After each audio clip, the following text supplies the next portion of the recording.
Hello student, welcome to my channel. और आज हम पढ़ने वाले हैं एमएस वर्ड का पार्ट 9, जिसमें हम देखेंगे कि एमएस वर्ड में फोटो को कैसे इंसर्ट किया जाता है और उसकी सेटिंग कैसे चेंज किया जाती है। अभी हम सबसे पहले एक फोटो ले ली हमने यहाँ पर। इस फोटो को लेने के लिए हमें कैसे लेनी है फोटो वो देख लेते हैं। सबसे पहले हमें इंसर्ट पे जाना है और यहाँ पर पिक्चर पे क्लिक करना है। पिक्चर पे क्लिक करने के बाद आपके पास तीन ऑप्शन आते हैं: this device, stock images and online images. तो अभी हम डिवाइस की इमेज लेना चाहते हैं तो दिस डिवाइस पे क्लिक कर देंगे और इसमें से जो भी इमेज हमें चाहिए हम उस पर सेलेक्ट करके इंसर्ट कर देंगे। वो पिक्चर हमारी यहाँ पर इंसर्ट हो जाएगी। आप चाहो तो उस पिक्चर पे डबल क्लिक भी कर सकते हो। डबल क्लिक करने से भी पिक्चर इंसर्ट हो जाएगी। अब जब पिक्चर इंसर्ट हो गई है तो यहाँ पर क्या करना है, इसके बैकग्राउंड को रिमूव करना है। तो बैकग्राउंड को रिमूव करने के लिए रिमूव बैकग्राउंड पे क्लिक कर देंगे। तो यहाँ पे पर्पल कलर का कलर दिखाई दे रहा है आपको। अब क्या होता है, जहां तक पर्पल दिखाई दे रहा है वहां तक का ये बैकग्राउंड क्या कर देगा, रिमूव कर देगा। पर अगर आप चाहते हैं कि कुछ और बैकग्राउंड भी ये रिमूव करे जो इसने कवर नहीं किए, तो उसके लिए आपको क्या सिलेक्ट करना पड़ेगा। उसके लिए आपको मार्क एरिया टू रिमूव को यूज करना पड़ता है। मार्क एरिया टू रिमूव कहाँ पर दिखाई दिखाई देता है आपको, ये रहा, मार्क एरिया टू रिमूव लिखा हुआ है। इस पे क्लिक कर, अब जो एरिया आपको और डिलीट करना है उसको आप सिलेक्ट कर लेंगे। तो ये रेड कलर से सेलेक्ट होगा आपका। ठीक है। अभी जूम ज्यादा है इसलिए आपको ज्यादा दिख रहा होगा ये आउटलाइन। तो इस तरह से हम कर सकते हैं। तो ये देखिए, जब हम इसको सिलेक्ट करेंगे, दोबारा करते हैं एक बार, तो मार्क एरिया टू रिमूव। ठीक है। और मार्क एरिया टू रिमूव होने के बाद यहाँ पर आप पेन से मार्किंग शुरू कर लीजिए जो जो आपको और हटाना है बैकग्राउंड से।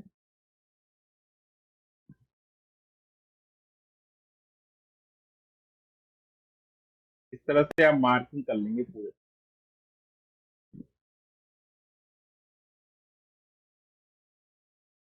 ठीक है। तो पूरा आप यहाँ तक आपको मार्किंग करना है।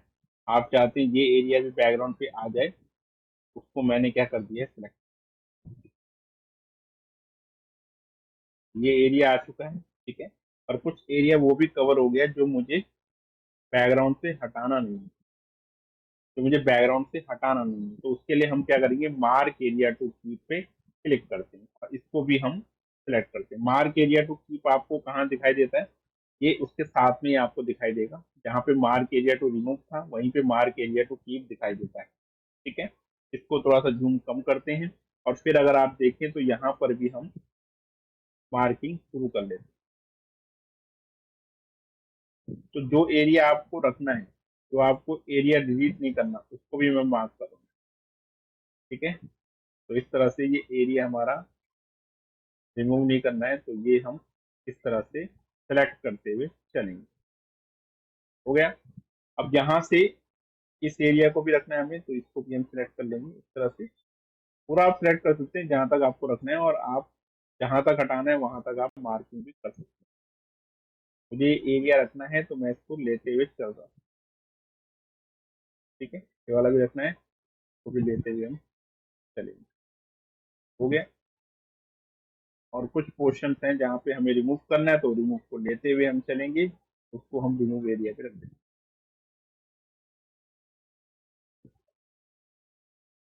बिल्कुल एग्जैक्ट बैकग्राउंड रिमूव आप कर पाए। ठीक है। और इस तरह से हम लेते चले जाएंगे और अपनी सेटिंग को करते चले जाएंगे और ये आपका सेटिंग हो जाएगा। ठीक है। जो रखना है वो रखो, जो नहीं रखना वो, तो ये हटा दिया हमने। और अब हम क्या करते हैं, अब हम कीप चेंजेस पे क्लिक करेंगे। जैसे मैंने कीप चेंज पे क्लिक किया तो इस तरह से हम बैकग्राउंड को रिमूव कर पाए। ठीक है। आप और अच्छे से कर सकते हैं और उससे बैकग्राउंड आपका रिमूव हो जाएगा। ठीक है। तो ये होता है बैकग्राउंड रिमूव करने का तरीका। आगे बढ़ते हैं। अगला जो ऑप्शन है आपके सामने वो है कि पिक्चर को एडिट कैसे करना है। ठीक है। आगे के जो ऑप्शन है वो देख लेते हैं। तो हमने क्या कर दिया था, हमने कंट्रोल जेड कर लिया है जिससे वो पीछे आ गया फिर से। और अगला जो ऑप्शन है वो है आपका करेक्शन। तो करेक्शन पे क्लिक करेंगे हम, और यहाँ से हम अगर इसकी ब्राइटनेस करना चाहते हैं तो यहाँ से हम ब्राइटनेस ले लेते हैं। अगर हम ब्राइटनेस कम करना चाहते हैं, कॉन्ट्रास्ट करना चाहते हैं, तो यहाँ से हम कॉन्ट्रास्ट ले लेते हैं। आप ब्राइटनेस भी ज्यादा कर सकते हैं, आप कॉन्ट्रास्ट भी कम कर सकते हैं, और ब्राइटनेस को भी कम कर सकते हैं फोटो फोटो की। तो ये सारी सेटिंग्स होती है करेक्शन में। इसके बाद आता है कलर। आप इस पिक्चर को कैसे कलर करना चाहते हैं, आप इसको बैकग्राउंड में रखना चाहते हैं, आप इसको कलरफुल देना चाहते हैं, आप इसको ग्रीनिश देखना चाहते हैं, तो अगर मैंने ग्रीनिश लिया तो ग्रीनिश में आ जाएगा। ठीक है, ब्लूइश लिया तो ब्लूइश में आ जाएगा। और अगर मैं इसको कलरफुल लूंगा जैसे पहले था तो उसी में आ जाएगा। ब्लैक एंड व्हाइट करना है तो ब्लैक एंड व्हाइट भी आप कर सकते हैं। ठीक है? तो इस तरह से हम कलर का यूज कर सकते हैं। Artistic effect. अब कैसा आर्टिस्टिक इफेक्ट आपको यहाँ पर देना है, जैसे ये करना है तो ये वाला दे दीजिए, किस तरह का वाटरी करना है तो वाटर इफेक्ट दे दीजिए। तो आप अलग अलग तरह के आर्टिस्टिक इफेक्ट यहाँ पर लगा सकते हैं अपनी इमेज पे। अगली बात करते हैं ट्रांसपेरेंसी की। अब ट्रांसपेरेंसी क्या होता है कि आप अपनी पिक्चर को ट्रांसपेरेंस कर रहे हैं, जैसे ये करोगे तो बिल्कुल आपकी पिक्चर धुंधली हो जाएगी। ठीक है, ट्रांसपेरेंसी उसकी कम हो जाएगी, वो थोड़ा हल्का दिखेगा। और अगर आप ये वाला करते हो तो इसकी ट्रांसपेरेंसी बढ़ जाएगी, तो आपका जो पिक्चर है उसकी ट्रांसपेरेंसी थोड़ा बढ़ जाएगी, तो वो देखने लग जाएगी सही से। ठीक है, अब होता क्या है, ये तो हो गया हमारा किस तरह से हम इसको करना है। इसके बाद बात करते हैं अगले ऑप्शन की। अगला ऑप्शन कहता है कंप्रेस पिक्चर, यानी कि पिक्चर की क्वालिटी को थोड़ा कम कर देगा, जिससे डॉक्यूमेंट का साइज भी क्या हो जाता है, कम हो जाता है। आप किसी को मेल करना चाहते हैं तो ईमेल के हिसाब से आप इन डॉक्यूमेंट्स, इन पिक्चर्स के कंप्रेस कर सकते हैं साइज को। ठीक है, तो जब हम इस पर क्लिक करते हैं तो यहाँ पे अलग तरह के ऑप्शन आ जाते हैं। जैसे ईमेल के लिए आपको फोटो बनानी है तो आप मिनिमाइज करें document size for sharing email के लिए, वेब के लिए है, प्रिंट के लिए है, एचडी के लिए है। तो अलग ऑप्शन हैं जिसके लिए आप करना चाहें आप कर सकते हैं, और उसके बाद ओके कर देंगे। तो इसका जो क्वालिटी होता है इमेज का वो थोड़ा सा लो हो जाता है, पर इसको हम आसानी से किसी को शेयर कर सकते हैं। तो ये पिक्चर को क्या करता है, ये कंप्रेस करता है, उसके साइज को कम करने में मदद करता है, ताकि हम उसको शेयरिंग कर सकें ईमेल के द्वारा, या वेबसाइट के थ्रू आपको बनाना है, वेबसाइट वाला बनाना है आपको पिक्चर, तो आप वेब के हिसाब से उसकी कंप्रेशन कर सकते हैं। ठीक है, आगे हम बात करते हैं इसकी जगह पे अगर हमें दूसरी पिक्चर चाहिए, तो कंप्रेसर के जस्ट नीचे आपके सामने एक ऑप्शन आता है जिसमें हम इसकी जगह पे दूसरी पिक्चर ले सकते हैं। तो फ्रॉम अ फाइल पे क्लिक करेंगे और दूसरी पिक्चर को सिलेक्ट कर लेंगे। जब हम दूसरी पिक्चर सिलेक्ट करेंगे और इंसर्ट करेंगे तो इसकी जगह पे दूसरी पिक्चर आपके सामने आ जाएगी। तो ये आ चुकी है। इसके अब बात करते हैं अगले ऑप्शन की। उसी के जस्ट नीचे एक ऑप्शन होता है जिसको कहते हैं फ्रॉम स्टॉक इमेजेस। अब स्टॉक इमेजेस क्या होता है, स्टॉक इमेजेस ये होता है कि भी जो स्टॉक इमेजेस है वो ऑनलाइन आप पिक्चर यहाँ पर इंसर्ट कर सकते हैं। ऑनलाइन पिक्चर इंसर्ट करनी है तो उसके लिए हम स्टॉक इमेजेस का इस्तेमाल करते हैं। तो फ्रॉम स्टॉक इमेजेस पे हम जब जाते हैं तो यहाँ से हम क्या कर सकते हैं, ऑनलाइन पिक्चर ले सकते हैं। ठीक है, आप यहाँ पे कोई भी पिक्चर सर्च कर सकते हैं, यहाँ पे सर्च बॉक्स आपको दिखाई दे रहा है, तो यहाँ से आप कोई पिक्चर सर्च कर सकते हैं। ठीक है, और अगर आपको कोई पिक्चर लेनी है तो उसको सिलेक्ट करें और फिर इंसर्ट पे क्लिक कर दें, तो वो पिक्चर यहाँ पर आ जाएगी, जैसे ये आ गई। इस तरह से हम कोई भी पिक्चर ऑनलाइन ले सकते हैं। इसके बाद एक और ऑप्शन होता है ऑनलाइन का, वो है ऑनलाइन सोर्स। तो इसमें क्या होता है, इसमें बिंग का सर्च इंजन आता है, और बिंग के सर्च इंजन में हम जो भी लिखेंगे पिक्चर का नाम, वो पिक्चर हम सिलेक्ट करके यहाँ पर इंसर्ट कर सकते हैं। तो फ्रॉम ऑनलाइन सोर्स पे जब हम क्लिक करते हैं तो यहाँ पर बिंग का सर्च इंजन आपको दिखाई दे रहा होगा। उस बिंग के सर्च इंजन को पे हमें जो पिक्चर हमें चाहिए वो हमें वहां पर मेंशन करनी है, यानी कि वहां पर हमें वो पिक्चर का नाम लिख देना है। तो पिक्चर का नाम जब हम लिखेंगे तो ऑटोमेटिक वो पिक्चर यहाँ पर आ जाएगी। और यहाँ पे ऑटोमेटिक कैटेगराइज कर रखी है अलग पिक्चर्स को, वो हम ले सकते हैं। जैसे मुझे एनिमल्स वाली पिक्चर लेनी है, मैंने एनिमल्स पे व्यू ऑल पे क्लिक किया, तो जितने भी एनिमल्स की फोटोज हैं वो यहाँ पर आपको विजुअल हो जाएंगी। अब जब मैंने एक फोटो ली और मैंने, या ये वाली फोटो ली और मैंने इंसर्ट किया, तो ये पिक्चर यहाँ पर आ जाएगी। ये देखिए आ गई। तो इस तरह से हम ऑनलाइन पिक्चर भी ले सकते हैं बिंग सर्च इंजन की मदद से। इसके बाद है आपका फ्रॉम आइकन। आपको कोई आइकन लेना है। ठीक है, आइकन्स क्या होते हैं, छोटे छोटे आइकन्स होते हैं जो आप पैम्पलेट बनाने में, सिंबल्स दिखाने में, ठीक है, या एडवर्टाइजमेंट में यूज कर सकते हैं। जैसे मुझे एप्पल का आइकन यहाँ पे दिखा है तो मैंने ये क्लिक किया और इंसर्ट कर दिया, एप्पल का आइकन आपको यहाँ पर पिक्चर पे आ जाएगा। तो ये है ऑनलाइन, ये भी ऑनलाइन आपका चलता है। तीनों ऑप्शन जो आपके थे वो ऑनलाइन थे, ठीक है। अब आगे की तरफ हम बढ़ते हैं। अगला ऑप्शन है रीसेट पिक्चर एंड साइज। अब होता क्या है कि भाई मैंने इस पिक्चर को थोड़ा सा बड़ा कर लिया है। अब जैसे ही वो पहले थी वैसे करना चाहता हूँ, ठीक है। तो उसके लिए हमें क्या कहाँ जाना पड़ेगा, रीसेट पिक्चर एंड साइज। तो ये देखिए, जैसे पहले जो नॉर्मली जो इमेज का साइज था वो साइज यहाँ पर आ गया, ठीक है। तो इसे रीसेट कहते हैं। अब दूसरा एक और ऑप्शन यहाँ पे अवेलेबल है, एक तो रीसेट एंड पिक्चर साइज है, यानी कि पिक्चर को भी रीसेट करेगा और साइज को भी। पर रीसेट कैसे करेगा, जैसे अगर मैंने यहाँ पे आर्टिस्टिक इफेक्ट दे दिया, ये वाला, अब मुझे रीसेट करना है।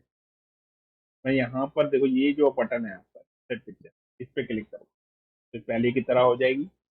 पर अगर मैंने आर्टिस्टिक इफेक्ट दे रखा है और मुझे दोनों को रीसेट करना है, साइज को भी और पिक्चर को भी, तो मैं इस पे जाके रीसेट पिक्चर एंड साइज करूँ। पिक्चर का साइज भी रीसेट हो जाएगा जो नॉर्मल साइज है उस पिक्चर का। दूसरा, जो पिक्चर में मैंने एडिटिंग की थी वो भी रीसेट हो जाता है। अब आगे की तरफ हम बढ़ते हैं। अगला ऑप्शन जो है आपके सामने वो है पिक्चर को अलग अलग तरह के स्टाइल को देना। यहाँ से आप जो भी स्टाइल यहाँ पे दे रखें उनका आप यूज करके अलग स्टाइल पिक्चर को दे सकते हैं। इसके बाद क्या होता है, पिक्चर को स्टाइल देने के बाद आप यहाँ से पिक्चर का बॉर्डर दे सकते हैं। तो यहाँ पे आप रेड देंगे तो पिक्चर का बॉर्डर रेड हो जाएगा। इसके बाद आता है पिक्चर का इफेक्ट। आपको पिक्चर का इफेक्ट कैसे देना है, मान लो आपको पिक्चर को प्री सेट करना है तो प्री सेट पिक्चर इस तरह से आएगी। आप कैसे भी कर सकते हैं, इस तरह से भी कर सकते हैं, इस तरह से भी कर सकते हैं, कैसे भी इसको यूज कर सकते हैं, ठीक है। दूसरा क्या ऑप्शन है, पिक्चर इफेक्ट हमने दे दिया। इसके बाद होता है ग्लो। ग्लो मतलब पीछे से लाइट जलेगी, पीछे से लाइट आप जला सकते हैं। और अगर आपको कलर चेंज करना है ग्लो का, तो ग्लो का कलर भी चेंज कर सकते हैं हम ग्लो ऑप्शन पे आकर। अब यहाँ से साइज बढ़ा सकते हैं ग्लो का, ठीक है। यहाँ से उसका कलर चेंज कर सकते हैं, समझ गए। ट्रांसपेरेंसी कम ज्यादा कर सकते हैं, कितना ट्रांसपेरेंट रखना है, कितना उसको हल्का दिखाना है, कितना उसको डार्क दिखाना है, वो आप रख सकते हैं। ये आपका है पिक्चर को ग्लो करने का तरीका। पिक्चर को ग्लो कैसे करेंगे, पिक्चर की सेटिंग कैसे करेंगे, वो हमने यहाँ पर देखा है। इसके बाद एक और ऑप्शन है इसमें 3D का। थ्री में आपको दिखाई देता है 3D। तो 3D रोटेशन की पिक्चर आपकी बन के यहाँ पे तैयार होती है। किसी भी तरह का रोटेशन आपको देना है आप 3D रोटेशन का यूज कर सकते हैं। उसके बाद होता है बेवल। होता है बेवल भी आपको 3D में थोड़ा उभरा हुआ दिखाने के लिए, थोड़ा सा 3D फॉर्मेट को और तेजी से या थोड़ा रियलिस्टिक बनाने के लिए इसका यूज किया जाता है। इसके बाद अगला जो ऑप्शन है आपके सामने वो है सॉफ्ट एजिस।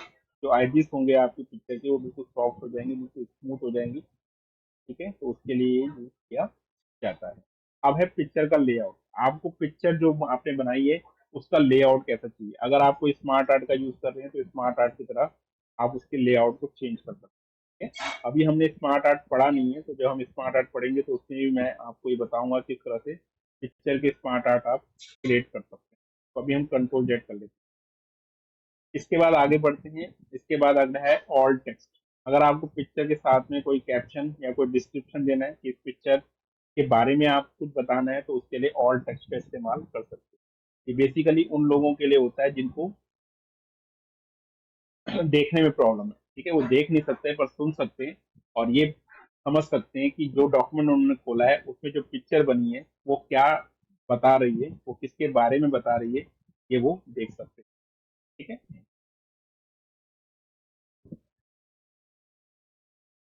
तो यहाँ तक हमने कर लिया ग्लो कैसे लगाना है। इसके बाद आगे बढ़ते हैं और हमने एक और चीज पढ़ ली थी, ऑल टेक्स्ट का यूज कैसे करना है। इसके बाद हम बात करते हैं पोजिशन की। पोजिशन क्या होता है, ये कोई पिक्चर आप लेते हैं तो उसकी आसानी से आप क्या कर सकते हैं, पोजिशन कर सकते हैं। तो जैसे आपने पोजिशन पे क्लिक किया और आप कहीं पर क्लिक करते हैं, आप इस पिक्चर को एक बार जब आप पोजिशन कर लेते हैं पिक्चर की, तो आप एम एस वर्ड में उसमें कहीं पर भी मूव कर अगर आप यहाँ पे कोई टेक्स्ट भी लेंगे, अगर आप यहाँ पे कोई टेक्स्ट भी लेते हैं, उसमें भी आप अपनी पिक्चर को यूज कर सकते हैं आसानी से।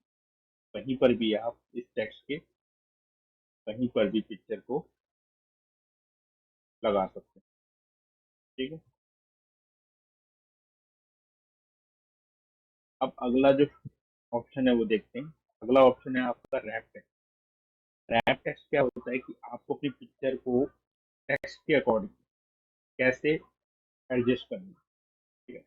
तो रैप करना है टेक्स्ट के अकॉर्डिंग, ये हम देख लेते हैं कैसे हम एडजस्ट करेंगे। सबसे पहला जो ऑप्शन होता है रैप टेक्स्ट का, वो होता है स्क्वायर, जो इसमें पहले से अवेलेबल है। ठीक है। ये स्क्वायर शेप में बन के आता है। ठीक है, इस तरह से। और टेक्स्ट इसमें अलग अपनी पोजीशन पे रहते हैं और पिक्चर अपनी पोजीशन पे रहता है, मतलब ये इसके एरिया को कवर नहीं करेगा। और जैसे ही मैंने रैप टेक्स्ट में टाइटली कर दूंगा, आप देखोगे जो टेक्स्ट है वो इस पिक्चर के आसपास थोड़ा सा आ जाएंगे। ठीक है। इसको कहते हैं टाइटली। हम इसमें ग्लो हटा देते हैं एक बार और इसको नॉर्मल कर देते हैं। ठीक है, अभी आप देखोगे तो ये टाइटली आ रहे हैं एक दूसरे से। इसके बाद स्क्वायर में देखो ये थोड़ा सा स्पेस बनाते हैं और टाइटली में थोड़ा सा नजदीक हो जाते हैं पिक्चर के। ठीक है, इसे कहते हैं टाइटली। इसके बाद आता है आपका ऑप्शन प्रो।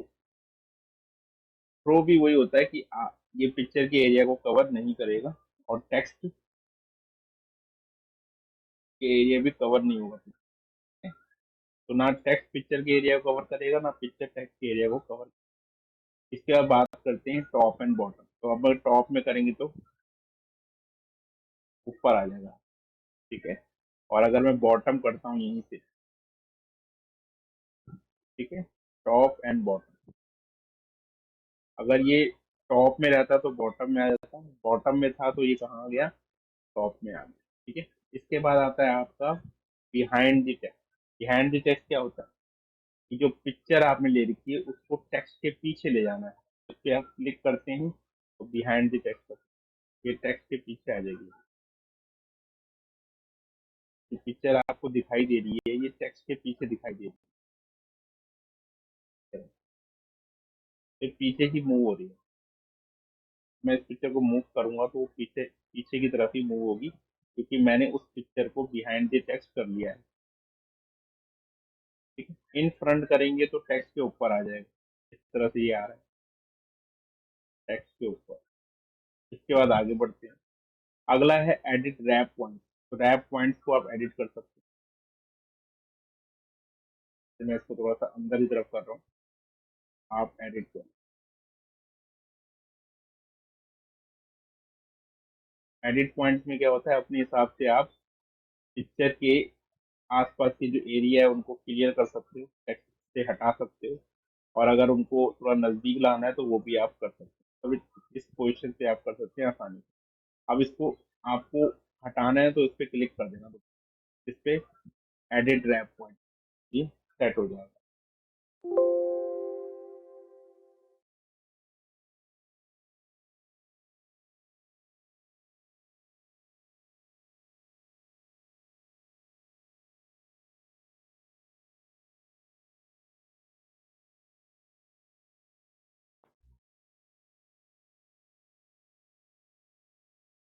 तो इस तरह से हम इसको कर पाए एडिट रैप पॉइंट को। ठीक है, इसके बाद आता है move with text and fix position on page. तो अगर आपको अपने, जैसे आपने कोई पिक्चर ली है, ठीक है, तो आप उस पिक्चर को टेक्स्ट के साथ मूव करना चाहते हैं, तो आप मूव विद टेक्स्ट पे क्लिक करेंगे, जिससे कि आप उस पिक्चर को टेक्स्ट के साथ मूव कर सकते हैं। ठीक है। दूसरा जो ऑप्शन इसमें अवेलेबल होता है वो होता है फिक्स पोजीशन ऑन पेज। एक जगह पे आपकी पोजीशन को फिक्स कर देगा पेज, जैसे उसने कर दिया, एक जगह पे फिक्स कर देगा, मतलब पिक्चर को ऊपर ले जाएगा, टेक्स्ट को थोड़ा सा साइड में कर देगा। पर अगर मूव विद टेक्स्ट करते हैं तो टेक्स्ट के साथ मूव होता है हमारा। ये देखिए, तो ये मूव हो रहा है तो टेक्स्ट के साथ मूव हो रहा है। और फिक्स पोजीशन कर रहे हैं तो वो खुद ही मूव कर रहा है ऊपर की तरफ, फिक्स कर रहा है उसकी पोजीशन ऊपर की तरफ, और उसके साथ टेक्स्ट मूव नहीं यहाँ तक हमने देख लिया इन दोनों का ऑप्शन क्या यूज होता है। मोर लेआउट ऑप्शन, मोर लेआउट ऑप्शन पे जाते हैं तो यहाँ पे टेक्स्ट रैपिंग का यूज करते हैं। Tightly, square, in line with text हमने कर दिया, बिहाइंड द टेक्स्ट हमने कर दिया है, ये सारा हम पढ़ चुके हैं। क्या बात करते हैं अगले ऑप्शन, और है मोर लेआउट ऑप्शन। ये तो हो गया। सेट हैज डिफॉल्ट लेआउट, ठीक है, तो इस लेआउट को हमें सेट करना है जो हमने अभी किया है पिक्चर के लिए, तो वो हमेशा के लिए उसी लेआउट में सेट हो जाएगा।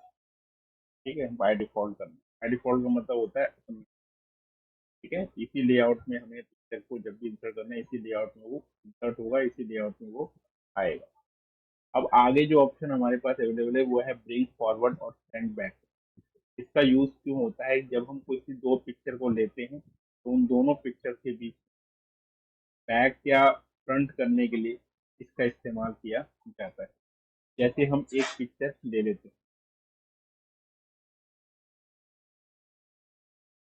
एक और पिक्चर हम यहाँ पे ले रहे हैं, ले ली एक और पिक्चर। अब देखो ये जो पिक्चर हमने ली है ये आपका इस तरह से आ रहा है, मतलब इस पिक्चर के ऊपर आ रहा है, ठीक है। अब मुझे इस पिक्चर को इस पिक्चर के पीछे ले जाना है, तो इस पिक्चर को सिलेक्ट करके सेंड बैकवर्ड पे क्लिक करना है, तो ये पीछे चला जाए। और इसको इसके पीछे ले जाना है तो इसके लिए आप क्या करें, सेंड बैकवर्ड पे क्लिक, ठीक है। और फ्रंट में लाना है तो ब्रिंग फॉरवर्ड पे क्लिक। इसके लिए एक और ऑप्शन यूज होता है यहाँ पर, वो है सेंड टू बैक, ठीक है। और फॉरवर्ड के लिए राइट क्लिक करके ब्रिंग टू, इस तरह से हम इसको यूज कर सकते हैं। अगला ऑप्शन जो हमारे पास है वो है अलाइन। अलाइन कैसे कर सकते हैं, किसी भी पिक्चर को हम कैसे अलाइन कर सकते हैं, सेंटर में, लेफ्ट में, राइट में, तो हम देखते हैं कैसे अलाइनमेंट कर सकते हैं। जैसे मैंने इसको कर दिया राइट में तो राइट में अलाइन, मैंने इसको कर दिया लेफ्ट में तो मैंने किया सेंटर तो सेंटर अलाइन होगा। ये टॉप में ही अलाइन हो रहा है क्योंकि यहाँ पे टॉप ले रहे हैं। मैं अलाइन मिडल करता हूँ तो ये बिल्कुल मिडल पे आ जाएगा पेज। अब मिडल से हमें राइट लेफ्ट करना है तो उसके लिए फिर से हमें इसका यूज करना पड़ेगा, ठीक है, इन ऑप्शन का यूज करना। अब देखेंगे ये ऑप्शन आपके सामने यहाँ पर दिखाई देते हैं, ये अलाइन के ऑप्शन, ठीक है। तो ये सारे ऑप्शन हम यूज कर सकते हैं अपने पिक्चर को अलाइन करने के लिए, पिक्चर को लेफ्ट राइट सेंटर अलाइन करने के लिए इस्तेमाल कर सकते हैं। डिस्ट्रीब्यूट हॉरिजॉन्टली, हॉरिजॉन्टली डिस्ट्रीब्यूट करेंगे तो इस तरह से हॉरिजॉन्टली डिस्ट्रीब्यूट हो जाएगा, ठीक है। और वर्टिकली करेंगे, वर्टिकली नीचे की तरफ डिस्ट्रीब्यूट।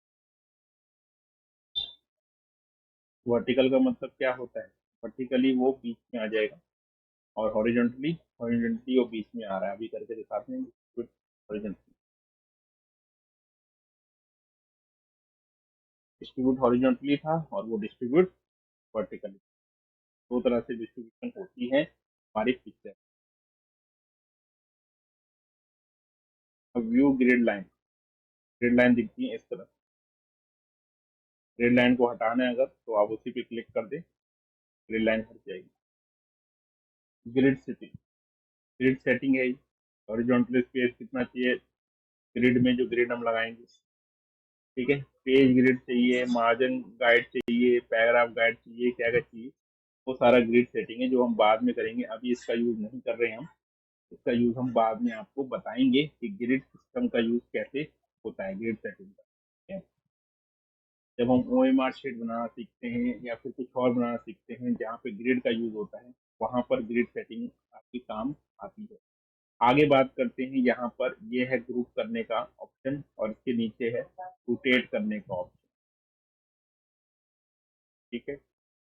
इसके लिए हम पहले एक पिक्चर ले लेते हैं, ये हमने एक पिक्चर ले ली। पिक्चर लेने के बाद कंट्रोल दबाकर इसको भी सिलेक्ट कर दो, दोनों को सिलेक्ट कर दिया, अब दोनों को ग्रुप कर दें, तो आप इस पे क्लिक करके ग्रुप कर दें तो ये ग्रुप हो जाए।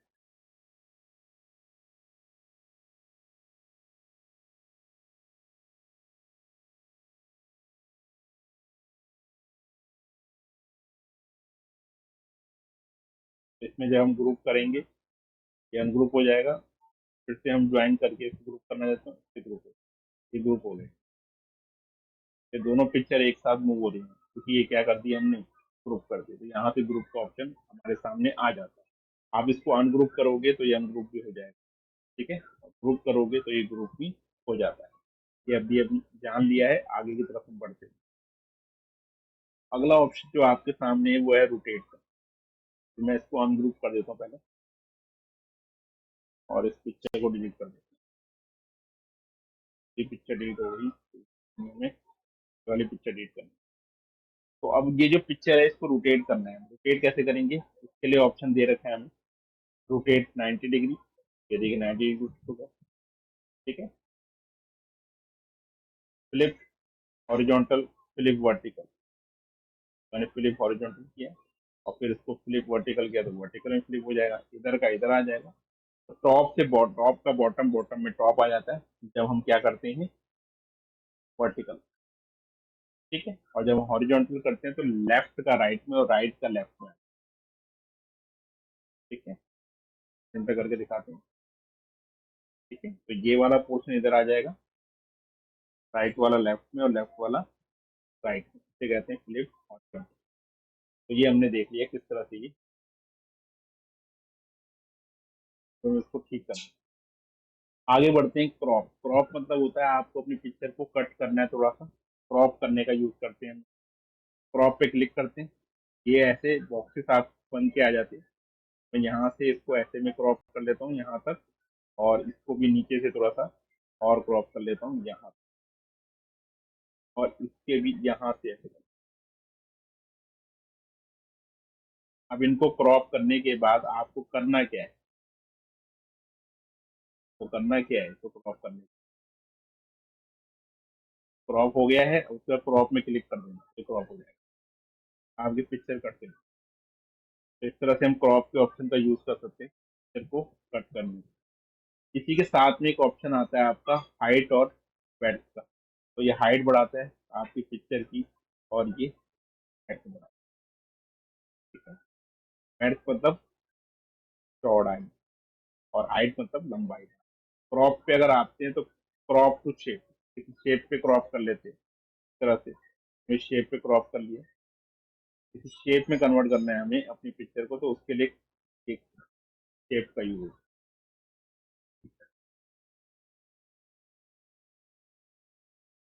ठीक है।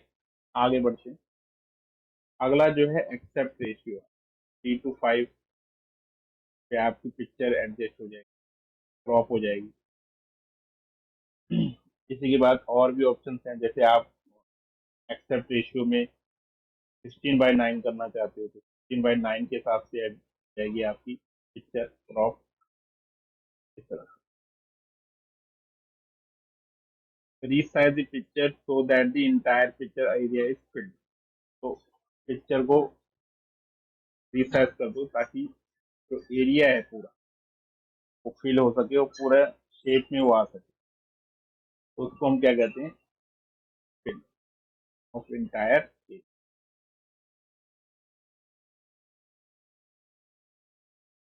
यहाँ पे आपको देखा फिल और एक फिट है।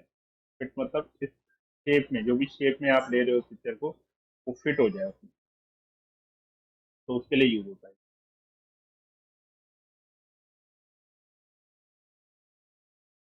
तो ये पूरी पिक्चर शेप के अंदर फिट हो जाए, उसके लिए हम क्या यूज करेंगे, फिट का इस्तेमाल करेंगे।